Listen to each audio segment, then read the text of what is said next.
All right. Well, welcome into a very noisy episode. Yeah, baby. Of the Crush It podcast. We are at the Man Show. Yeah, we're at the Man Show in Knoxville, Tennessee. Yep. So our good friends at Channel 6, the ABC affiliate here in Knoxville, WATE, hooked us up with the booth here. Shout out to Jenny Davis for getting us the hookup. Yep. And maybe we'll get her on the podcast if she walks by. That would be awesome. That's a good idea. We could pull her in, and kick Paul out. Hey, Paul's here. What? Who? Look at this guy. Paul. Yeah, a rare occasion. Paul Price. What's up, Paul? Nothing. Hey, thanks for coming up and helping us work this booth today. Yeah, that's a cool microphone. Yeah. Could you hold it up to your mouth when you talk? Could you actually use it, maybe? Well, I feel like I'm about to eat it. Well, it's okay. There's a balance, so find it. So, we're here, and we are here as the Crush It podcast, so we said, hey, while we're there, we are going to record an episode of the podcast. Crush It podcast. So, here we are. What's going on, man? In the middle. How are you, man? So, we're talking about manhood. We are. So go ahead, Paul. Tell us what it means. What does define a man, Paul? Man, what is manhood? That's really in the eye of the beholder, honestly.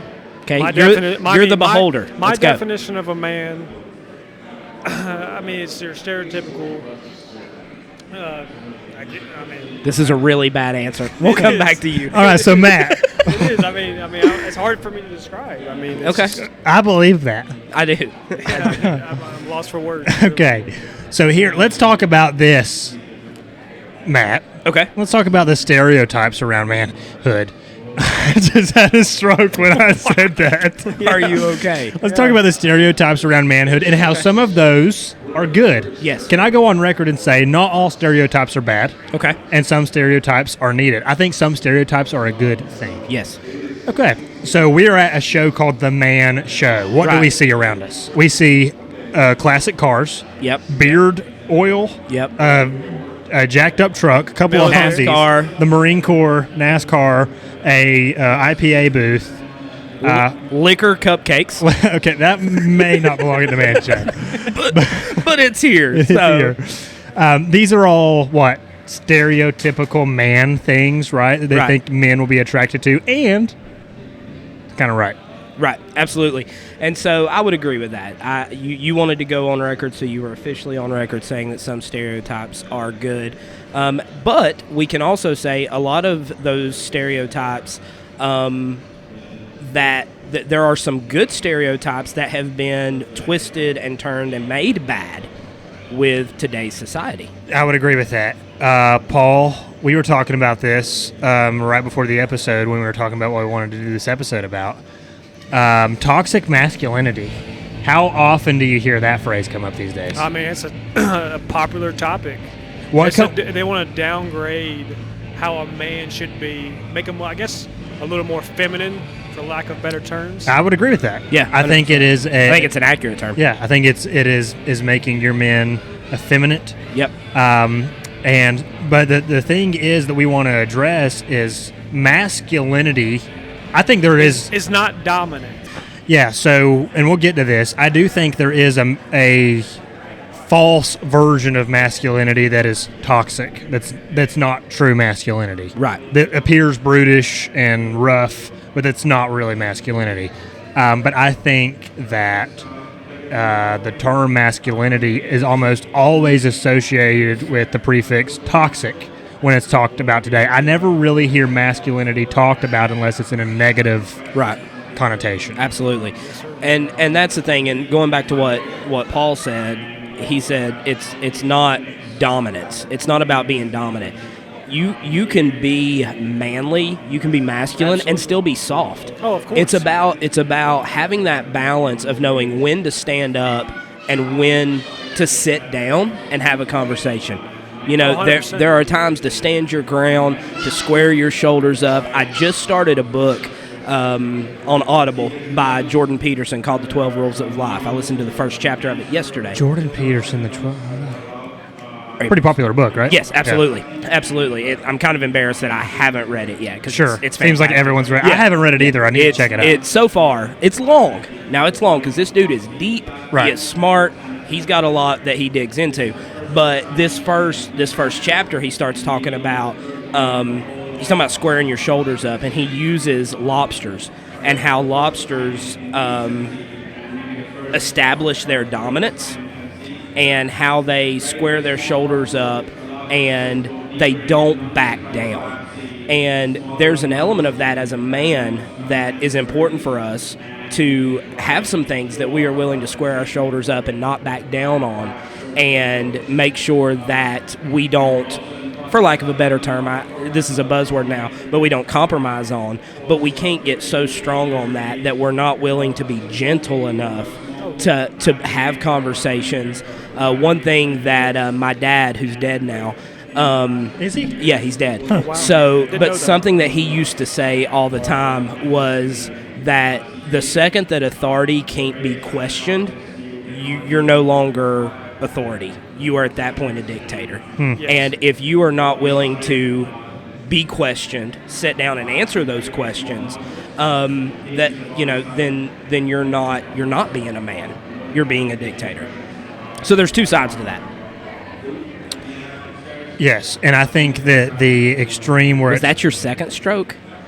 Excuse me? Did you have another stroke? Yeah, I did. Pause. I think the totalitarian part of that you were saying that turns into like a dictatorship is the toxic form of masculinity I was referencing earlier, where you've got all the beards and bluster that people associate with masculinity, but you don't have the qualities that truly make somebody a man. You're not a man because you've got a beard, thank God, because mine's not growing very well. Non-existent. Yeah. Okay, let's take a look at Paul's real quick. I've shaved it off. I'm sure you did.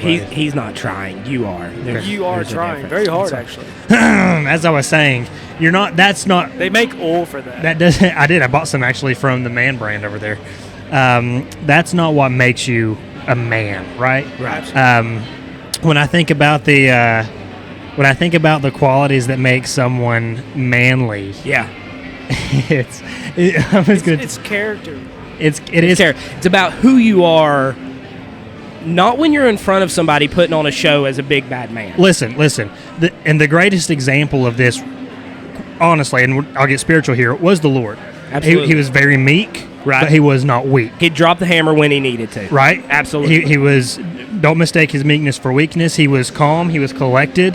He was very blunt. Right. He flipped tables when he needed to, and he drove people out of the temple with a whip when he needed to. Right. Like, I mean, these were all things that he did. But he was that very good example. When I read the dialogue between like him and the Pharisees, yeah, it wasn't like he was just like, "Oh, okay, you guys do whatever you want, and it's okay if you believe that it's okay." He was like, "Boom, put you in your place." That's how it rolls. But here's the thing too. On the flip side of that, everybody loves to talk about when these bullies who call themselves men, whether it's in life, in ministry, whatever it is, they go in and they wreak havoc, and they want to talk about how, well, Jesus flipped the tables. Yeah, but he didn't go around looking for tables to flip. Right. Right? He didn't walk in every place. Whose table can I flip? Who can I run out of here? It was always, okay, necessity was there, so he did what needed to be done. If you're going around looking for tables to flip, that's not masculinity. That's not being a man. It's being a jerk. Right. Let me just be honest. It's being a jerk. Right. You have to be able to. I think the antithesis of masculinity is a man that cannot control his temper. Antithesis. I think if you are unable, did you like that? I think if you're unable to control your temper and suppress, and I'll tell you, I struggle with this. This is a big thing for me. If you're unable to suppress anger and control your temper, that makes you a toxic. That's a toxic masculine trait, right? To be able to bring your temper under subjection and not just lash out and throw stuff and get over. Bible says, "Be angry and sin not." Right. Right. Not to get overly angry and to where you're demonstrating that anger in an inappropriate manner. If you're not able to control that, that is not a manly thing. Yeah. To lash out in anger. I think that honestly, not to simplify it too much, but at the same time, I think you pretty much just wrapped up masculinity right there. I think that masculinity in one word could be described as control. If you are in control of yourself, your emotions, your feelings, right, your actions, your reactions, right, if you are in control, I feel like that's probably a good definition of being at the height of masculinity. I guess that'd be a strong man. Yeah, absolutely. Someone who can't control that would be considered a weak man. Yeah. Oh yeah, sorry. Yeah, we can barely hear you. Yeah, and so, and that's what we're talking about is I think the toxic masculinity is just a way, as far as what society calls toxic masculinity, is a way to suppress men leading. Yeah. I think in the home. Absolutely. I think there is an attack. Well, it all starts there. I think there's a blatant attack 100%. on men leading their home.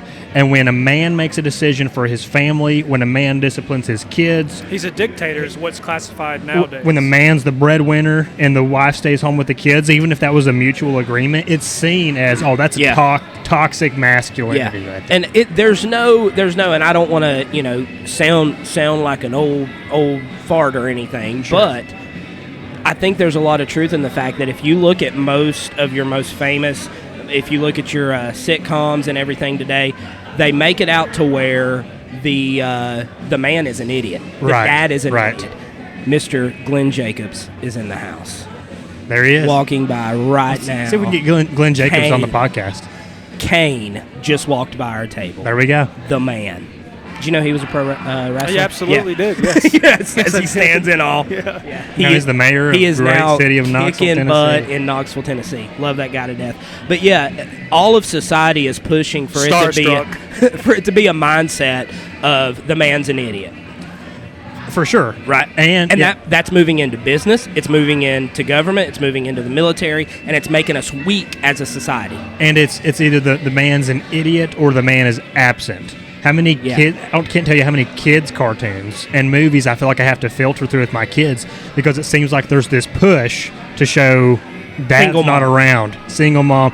And look, I get those situations exist. Well, because they want to push feminism so bad. Yeah, and I'm not. Look, please don't think I'm downplaying single moms. They're the toughest people in the world. Yeah. But let's not glorify dads being absent. Let's not glorify dads not taking. Oh, absolutely. Let's not act like that's normal. Yeah.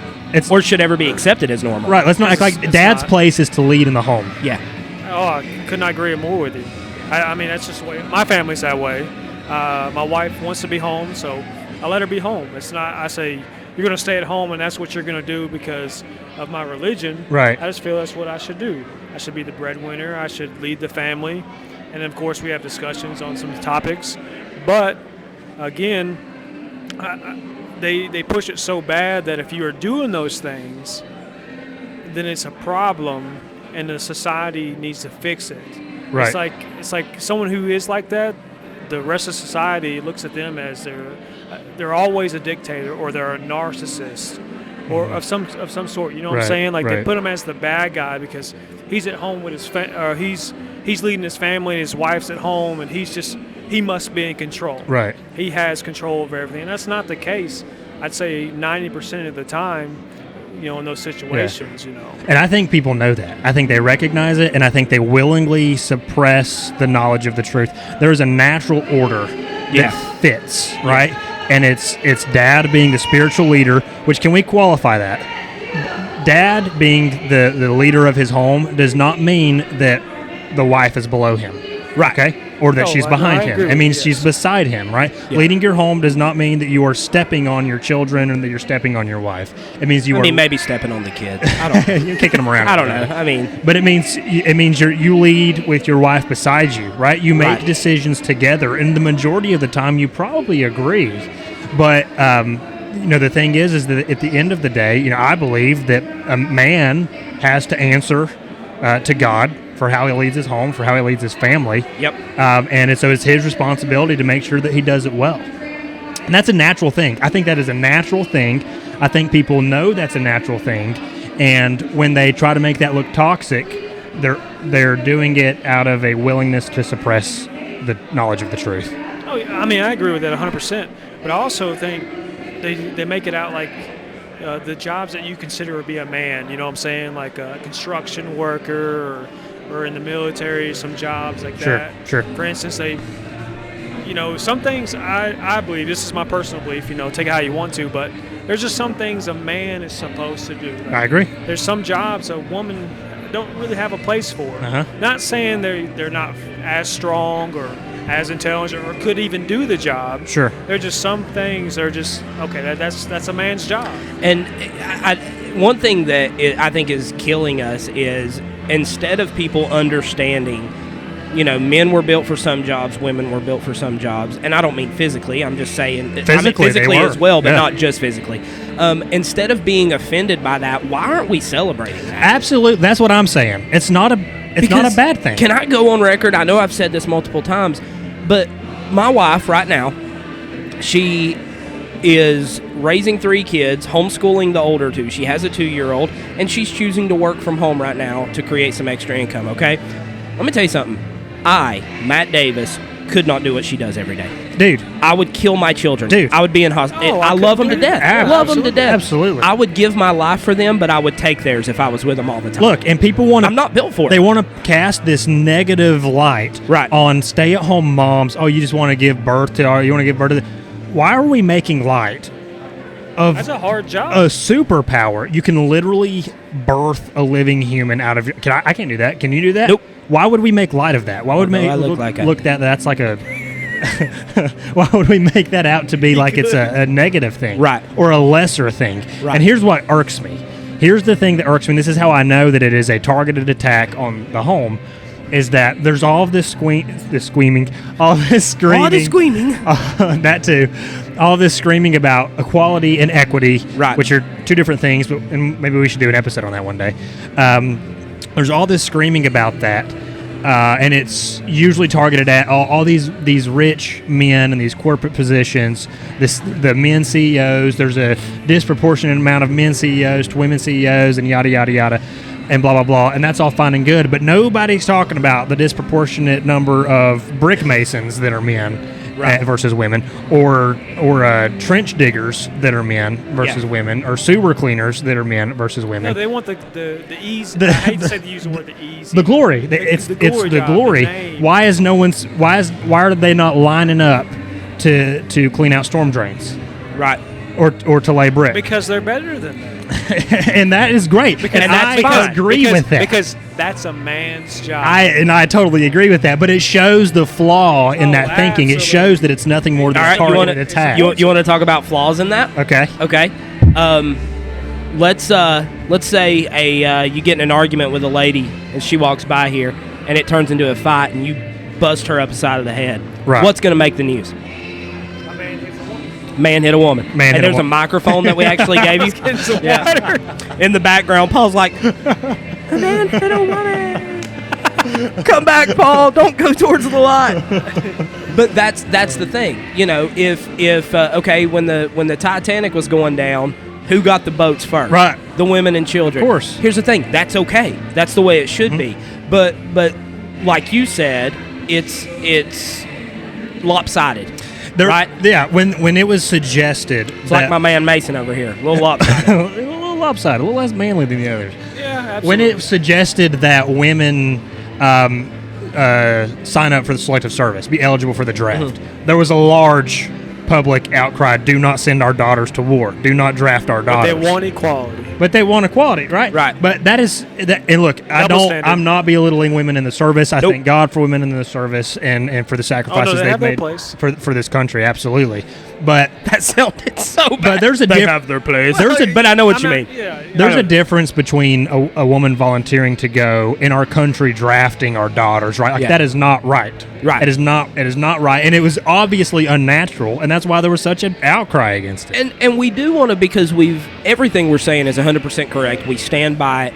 But Thank you for self-validating. But I'm saying that to say this.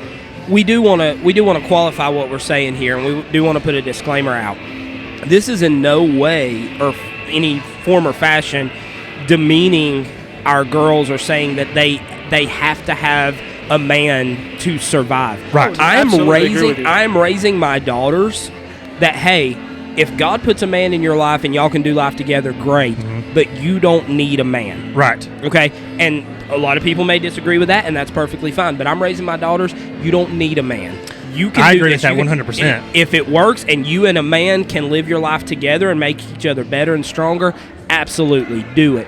But I will never have my daughter think that she needs to step into something without out of necessity. Right. That she feels like she has to have a man to support her or to lead her or to make decisions for her. We should be raising strong young ladies who can fend for themselves. And then if God's plan for their life is to put a man in it, great. Here's the way I think it should be, okay? I think the way that it's supposed to be set up is that if you have daughters, that they are raised in such a way that they refuse to settle for a man that does not lead like Daddy did, that does not bear the qualities that Daddy had. Yep. And if you suck as a dad, that's why society sucks, and that's why we've got TikTok. I mean, quite honestly. Everybody wants to be famous. Yeah. I mean, that's why you've got so many young people acting out and begging Follow for us on TikTok at The Crusher King. You know what I'm talking about. Yes, I do.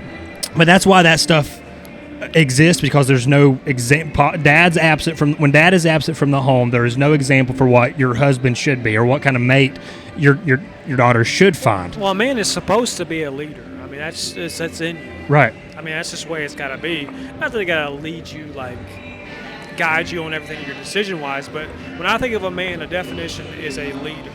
Someone who has a backbone, can take on a situation, can solve problems, and first off, wants to work and provide. Mm-hmm. I mean, there's so many, especially this last generation, that's want to be hand me, yep. and I'm not going to do anything for it, but I'm a man, you know what I'm saying? Mm-hmm. I mean, you're not. Well, you're not. Well, right. that's the thing. You said the problem is absent dads. There are a lot of absent dads that you can find in the living room every night. Absolutely, that's exactly right. It's not about being invisible. It's not about leaving and walking away. There is so many fathers, so many husbands who they get up every morning, they do go to work, they show up, they sit on the recliner, they watch TV, they go to bed, they do the same thing every day, yep. And they're physically around their family, but they're not.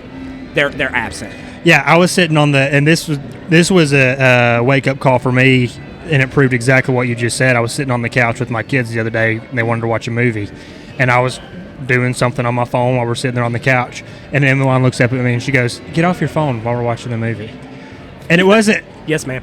I mean, she wanted that attention. She wants you to be present. She wanted me to be present with them. I was sitting right next to her, but I was absent. This is something I struggle with constantly. Same things happen to me as well. Yeah.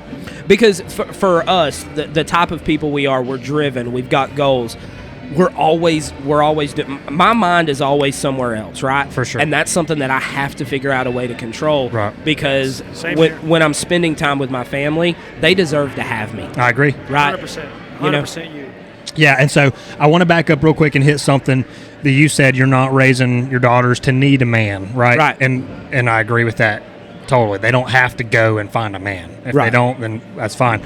I also want them to know that a family unit is a beautiful thing. Absolutely. When it's done the right way, and that it glorifies God, and that I would hope that the family unit that my kids grow up with is so wonderful and admirable and attractive that they are desiring it and praying for it. Like, yeah. I want that. I want that family. I want it, but I'm not settling for any less. Yeah, right.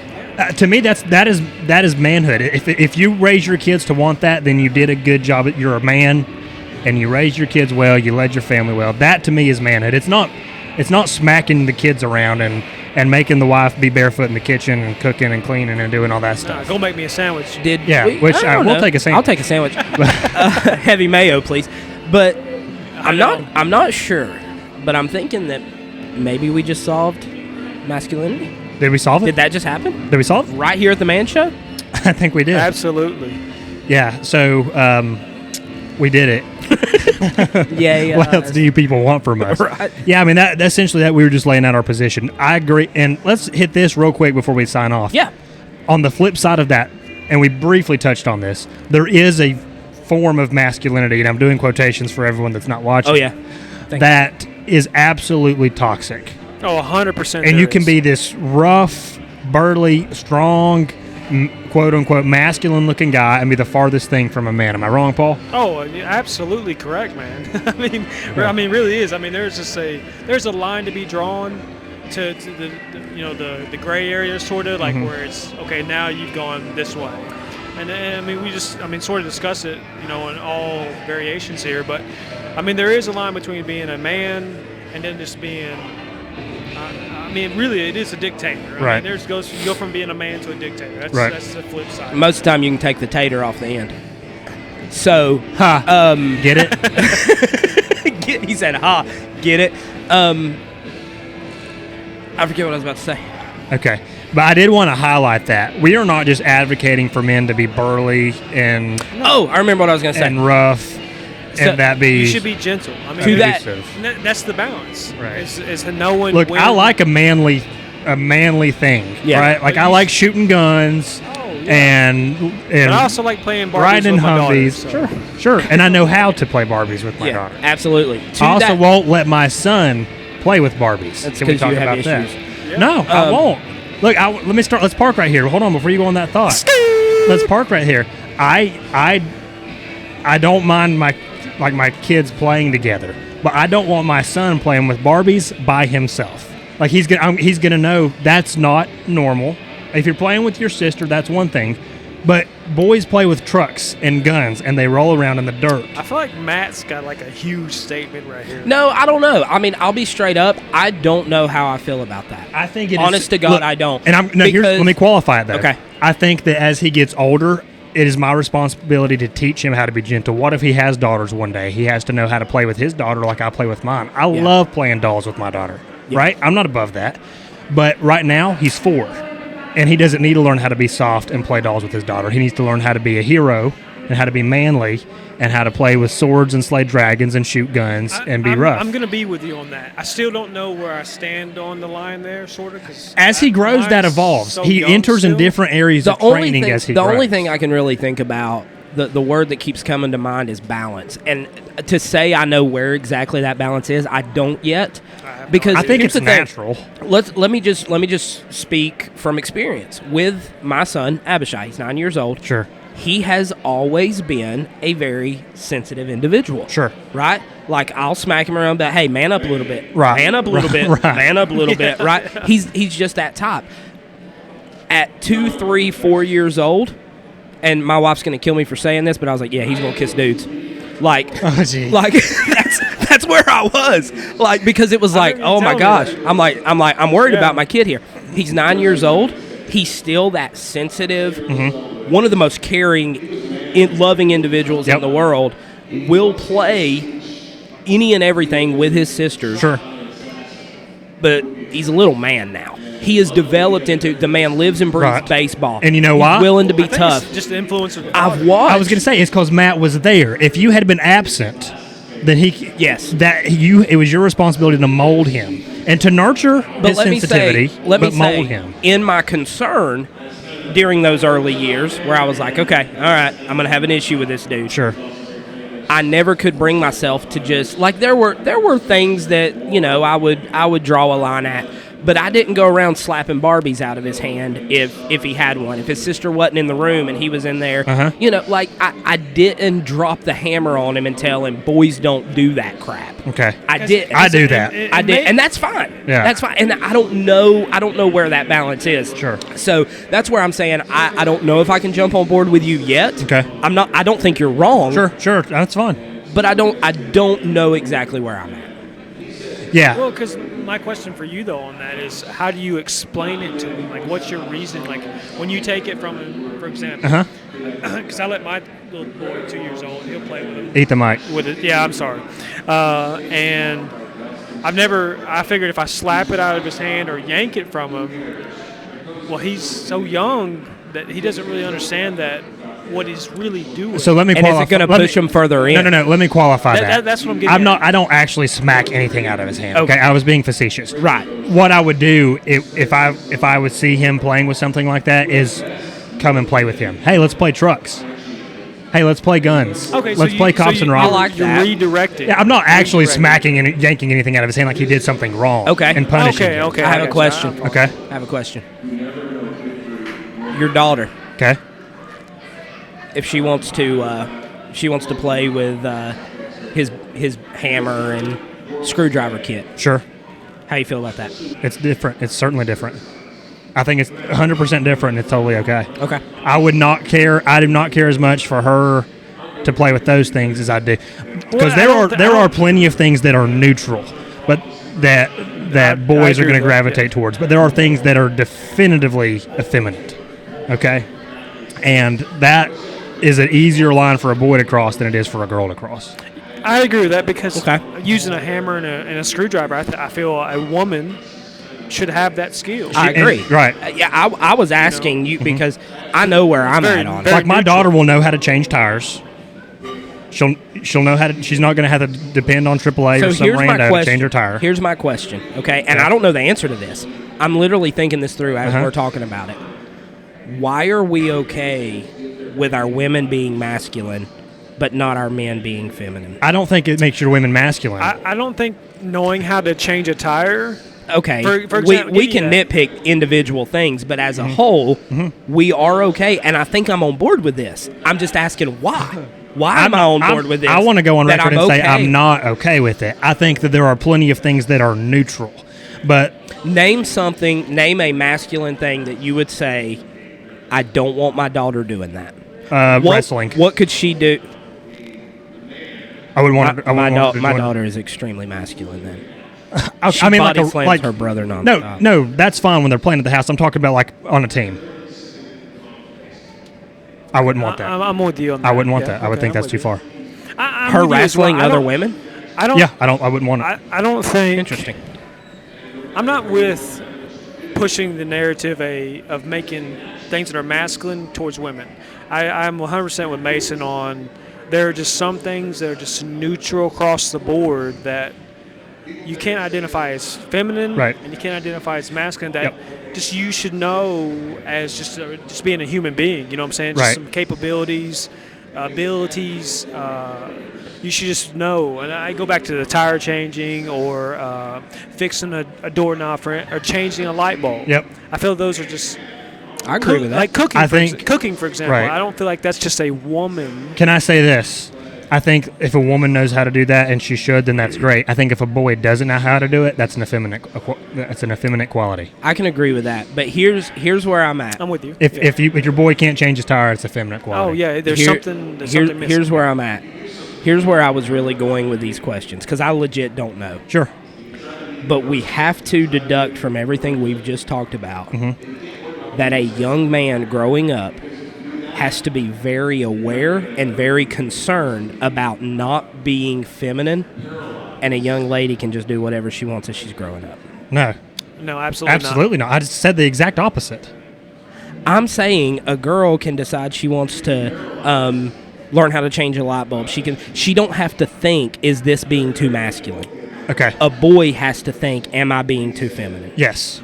That's my point. I think that is certainly something a boy needs to be aware of. And here's the thing. Because there's a line. Yeah, and here's the thing. I'm not saying that's bad. Right. I'm saying this is why we should be so hands-on in training our young men of how to handle that mental warfare and teach them where these lines are. Okay. Okay. Yeah, that's my point. I will back that up. Because as a young man, they need to be learned, hey, yes, because you can drive yourself crazy worrying about this stupid stuff. You sure can. You know what I'm saying? Oh, absolutely. And so that's another step where we as men need to take in the next generation of young men and teach them. And let me hit this. We're bringing it full circle. And let me hit this, because there are things you're going to let your son do that I won't let mine, and vice versa.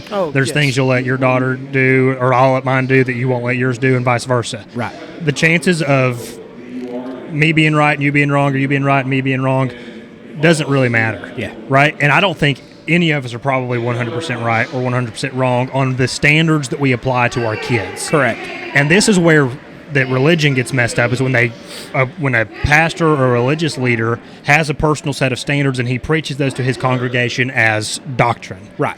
When the truth is, God gave man common sense and the ability to lead. And when a man is in the Word and when he is constantly in prayer, then he is qualified to set standards for his family that he holds. That doesn't make them doctrine. It doesn't make them fact, but it makes them standards that he holds. I think I've got standards for my family and I'm going to say this thing right here, we're not going to do. Do I think it's wrong? No.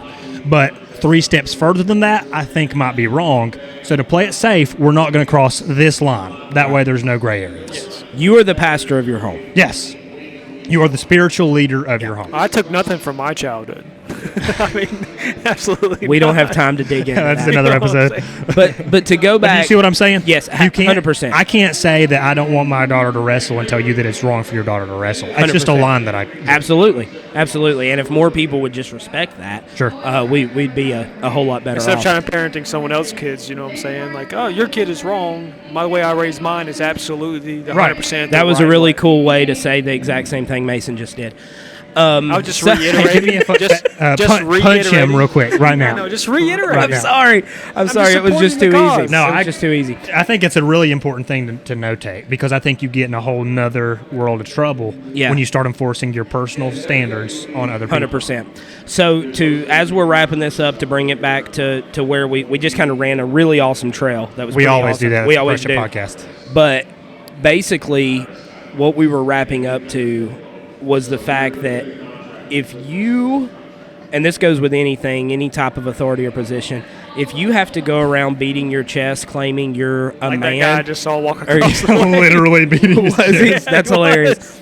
If you have to beat your chest and tell everybody you're a man, then you're not. You're not a man. Correct. Absolutely. If you have to tell everybody, listen, and I've seen this, the people in public workplaces who talk the most about and brag about being a Christian are some of the nastiest people you'll ever be around. Oh, couldn't agree You more. can't trust them. If somebody comes up and says, "Hey, I can't do anything. I'm just honest about it. I can't lie. It's just something in me. I can't bring myself to. I'm a bad liar." That dude's a liar. That's the biggest. good at it. That dude is. He's manipulated everything, and that goes into manhood. If you have to walk into your house and convince your wife or convince your kids or convince the people around you that you're a man, you're missing the mark. Right. Or that you're in charge. Show your work. Right. Lead by example. Don't say, I'm in charge by God. Blah, blah, blah, blah. Yeah, absolutely. Do we all agree? Are we good here? I think we agree that I think we this agree, yes. episode should end. Thought Paul was going to drop a bomb on us there for a second. He looked like he was really contemplating. Go to the bathroom before you do that. Huh. All right. So, guys, we are broadcasting live, pre-recorded, but live from the Man Show here in Knoxville. Sorry for all the background noise, but it's kind of cool. They do this every year, and we're excited to be a part of it. So if you missed it this year, check it out again next year. And obviously go to thecrushitteam.com. Obviously. See the good stuff we got going on there. Subscribe to the podcast for goodness sake. What are you Grab a book. doing? Be a man. Grab a Subscribe to the book. podcast. Seriously, it helps us out a ton if you'll subscribe to the podcast. I will beg. Don't make me do this. It Listen, doesn't cost you anything to hit like. Listen, you have made Right. it. You have made it this far into the episode. If you'll give us 2 more minutes and listen to the ad at the end of this, that would be great. That's a good point. Because if you listen through to that ad, Yeah. your boy gets half a and cent. Spotify has this new thing where you can leave reviews for a podcast now. Yes. Like a star. So Click go do 5 that. stars. Click 5 stars if you're listening on Spotify. Yeah. And how else can we plug ourselves? What else can we do? Donate. We don't have a donation link, but if you want to Venmo us, we'll take it. Yeah, let us know. Cash out. All right. Peace out, people. Hit that red button. Red button coming for you. Yeah.